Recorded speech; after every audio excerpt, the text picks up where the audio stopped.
We've got University Downtown Gateway District as the working title. And it is truly a collaboration between city, it's actually the second line of the title. It's collaboration between city, county, university, and property owners. I think I might have forgotten somebody, but I was asked to just give a brief introduction of who Perkins and Will is. I won't make this a commercial, it's just to give you some background of our experience and the depth of experience that's beyond these walls that we bring to this project. We're one of the country's largest architecture firms. We specialize in healthcare and schools. We're in a lot of different cities. We bring a lot of different disciplines.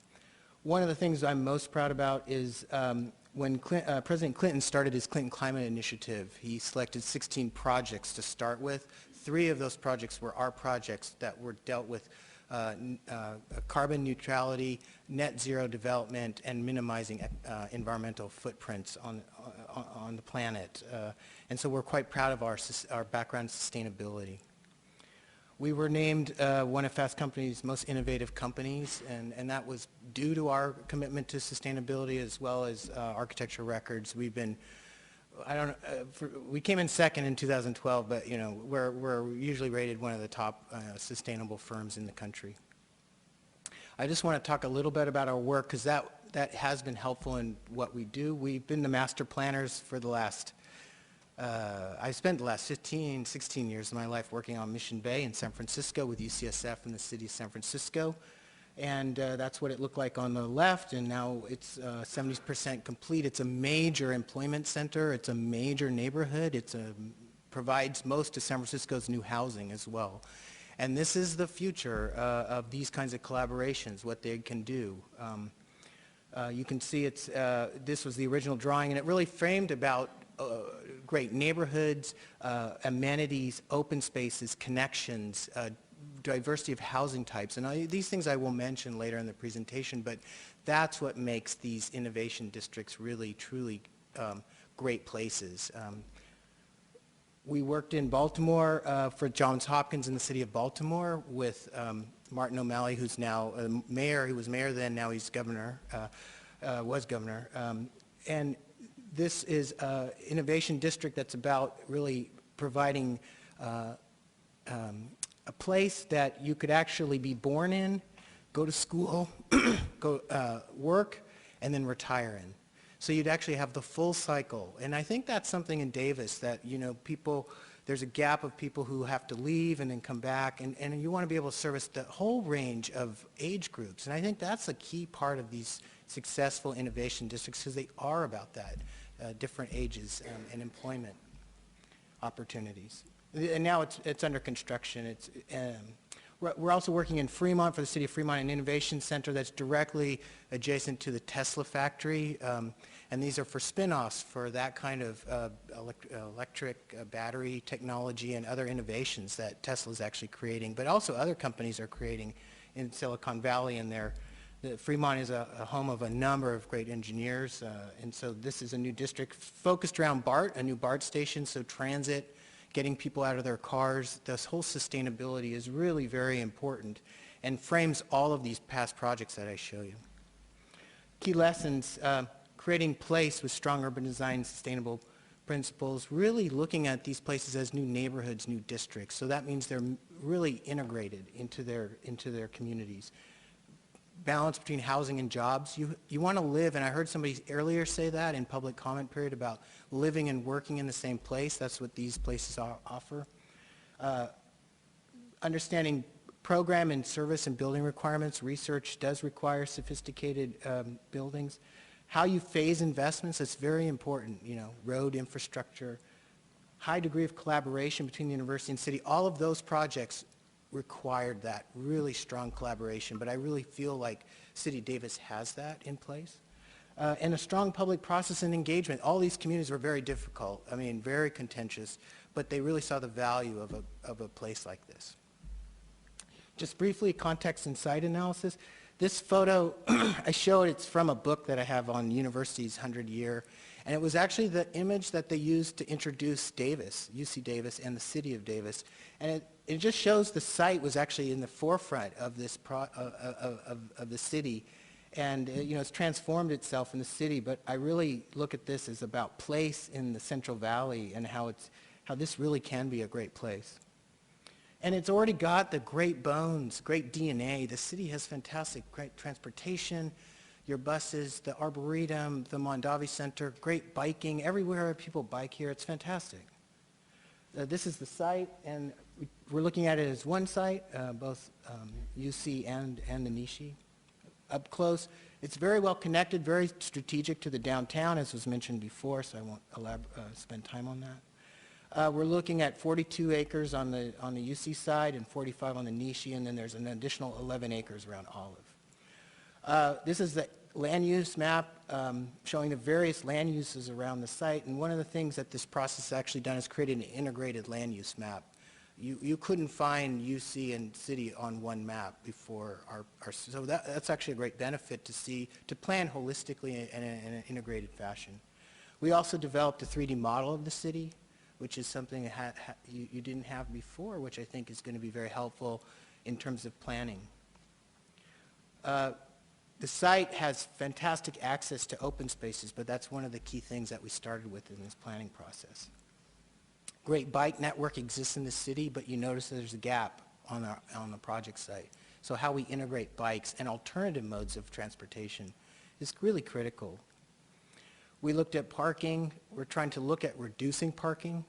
Right now your ratios are a little high. How we reduce those through alternative modes of transportation and TDM measures will be interesting.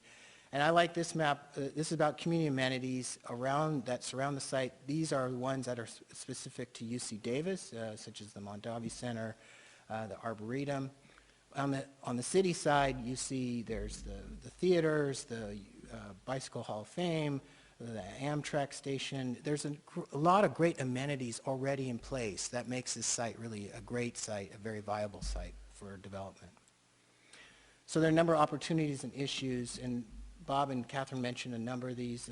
I won't dwell on these, but it is a strategic, it's a very desirable location, it has a lot of amenities, and there's really opportunity to create this as an identifiable knowledge center for the entire Central Valley, if not even rival the Bay Area. I think UC Davis is the premier academic research institution in the country, and I think that this place could really serve that idea of that type of innovation.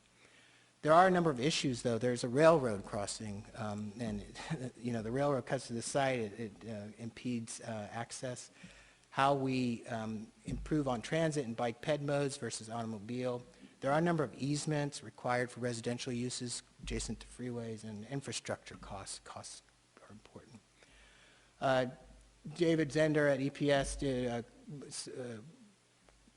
a very interesting study on the opportunities and challenges from an economic point of view, and as I mentioned, the opportunity of the location, but there are also some challenges about signage and gateway and how people move around and get to it. Land characteristics, this is a very large site. It doesn't look it, but it's actually quite large, and it gives itself a lot of flexibility for different types of buildings. But the railroad tracks are a significant impediment, and how we cross it and the cost of that crossing is going to be important to consider. The market demand, there's a lot of research going on Davis and how it's actually spun off for commercial development and economic development, as Bob mentioned. But how we actually position the land uses within the current market dynamics is also something to be carefully looked at. And then financial feasibility, encouraging a mix of uses so that you're really striving for a great community, but also you're tied into the market demand, but you also ensure the infrastructure stays properly. This is an important center for fostering partnerships. It's going to be a regional project, and I think this last point about continued shared integration of the city and UC Davis economic development strategies. I think that the university and the city can really move together to a unified goal of how companies and jobs and housing can actually be placed on this site. So collaboration, I'm getting to the actual concepts, but how we got to these three alternatives. It was a very quick process, but we did a lot of studies, a lot of rooms just like this. I think this, up on the board, there's at least 10 different options that we looked at, varying degrees, with all the great minds that were in the room. And we came up with 3 general frameworks to work with, but I want to just go to the goals, because these are actually the key goals that run through all of them. And it's about strengthening campus and community connections, creating a new gateway to Davis, how we achieve synergy with cultural, all the recreational assets, the open space assets, and achieving that synergy with downtown. It's so close. How we take advantage of the pedestrian community. People love to bike here, how we expand on that. And creating maybe very importantly, a viable mixed-use district that balances residential and employment uses to meet your growing needs. And I think that's a key aspect to this project. There are common design themes. We really looked at accessibility and open space. You could say that they started the process. How we connect to the campus and Olive Drive, reduce automobile dependency, creating walkable streets. That's really the thing, is to create things that are walkable so people don't use their cars. Compact development that maximizes your housing, but also looking at how to create more access, creating more horizontal mixed use, and moving more of the housing closer to the downtown where it's actually people can access the amenities that the downtown has, and retain the views to the really wonderful things that the UC Davis has done, such as the Mondavi Center, which is a fantastic place. Again, I just want to reemphasize the sustainable strategies about transit-oriented development. We fully intend this to be integrated with the bus system, connecting to Amtrak. How we actually do that, it's going to be an issue to study. Maximizing housing and jobs, and creating a diversity of use and housing types so that different types of families, different types of users can actually be accommodated here. Creating high-performance commercial residential buildings that are really sustainable. Stormwater management, this is a very large site. There's a lot of water. How we actually capture it and recycle it's going to be important. Roof gardens, open spaces, and reduce automobile dependence. I think City of Davis really knows these things quite well. These are the 3 different alternatives, and really look at them as frameworks for development. These are land uses, and I'll get to them, the more specific colors in the presentation, but blue is generally research, academic, yellow is more housing, but you can see that really what we started with was a kind of generalized program to all of them, looking at residential, R&D, academic, academic on the UC site and R&D on the Nishi site, open space and arts and culture. What we're looking at potentially is about 1,600 to 1,750 jobs that could be accommodated here, and about 1,200 housing units. So it's a significant amount of housing and jobs. The first alternative, what we're calling is courtyards, and it's really looking at an idea of starting with open spaces, series of courtyards, and how we actually might create, unique nodes. This is the land use, so the yellow is housing, as I said, and office or academic and R&D. You can see there's smaller nodes that we're looking at for smaller cafes and retail, and really putting more of the housing closer to the downtown. This is the 3D, and you can see where the dashed line is the railroad that runs through the site. We are looking at one connection, and you can see it's directly in the middle of the screen, and I'll show it to you. It'll show up. This takes all the color off the buildings, but you can see that really the open space and the courtyards really are the foundations of this. And you can see we started out with 5 major courtyards and open spaces that really connect buildings and unify them. Looking at major streets and circulation, the orange line represents the connection as an underpass under the rail. Extending and connecting to the existing bike and pedestrian network, and so enhancing that, really making it alive. I was really impressed at how many students actually use the bike path that runs along the parking lot along Davis Commons. Another alternative is to look at open space that's connecting from the Arboretum all the way through as a kind of green fingers across the site. And this scheme actually contains a vehicular and bicycle connection as well as an additional bicycle connection under the railroad. Again, we're looking at the mix of uses, but really putting more of the housing towards the downtown and more of the academic research further away. And you can see this is the layout here, really creating two major linear quads, green spaces here as green fingers connecting to the arboretum. I didn't mention the surface parking, but we're looking at all surface parking, or primarily where we're putting it as solar farms, so they would be shaded but actually produce solar energy. And this would be all tied into a stormwater management system. And this just gives you a sense of the amount of open space. We're looking at courtyards for housing configurations and really creating great private, semi-private, and public spaces. And this is the street network here, two major connections. And one of the other things is there are some significant trees on the site, some beautiful oaks. We're all preserving those. The development works to accommodate all of the existing trees. And then again, looking at the bike and pedestrian network, in this case a loop bike system, and there are connections to the city. The third alternative is what we're calling the green loop. It links between A Street and cuts across the Arboretum, goes under the railroad, and then connects to Olive Drive. And so you could actually imagine a loop that you could run all the way through these new open spaces in the Arboretum. Again, the development's all the same in all of these schemes. It's just really looking at how we're arraying it. And so really the difference is really the open space and how we're actually arranging it. This is just the 3D image of it.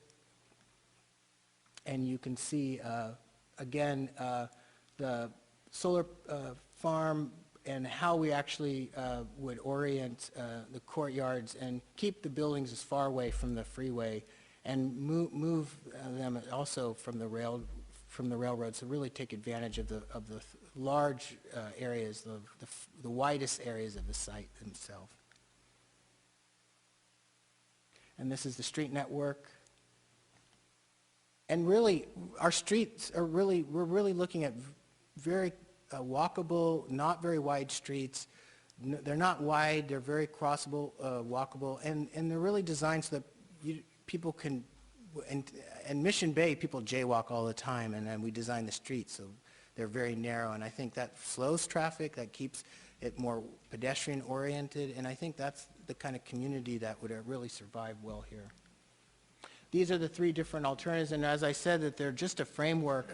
Their commonalities are having a strong open space structure and amenities, really looking at a mix of uses, creating nodes of retail and commerce that might actually, cafes that actually become small little places, but also creating strong connections to the downtown and existing amenities. And these are just some of the images from some of our other projects, and they're used as examples to give you a sense on what this place would look like. You can see the diversity of housing types.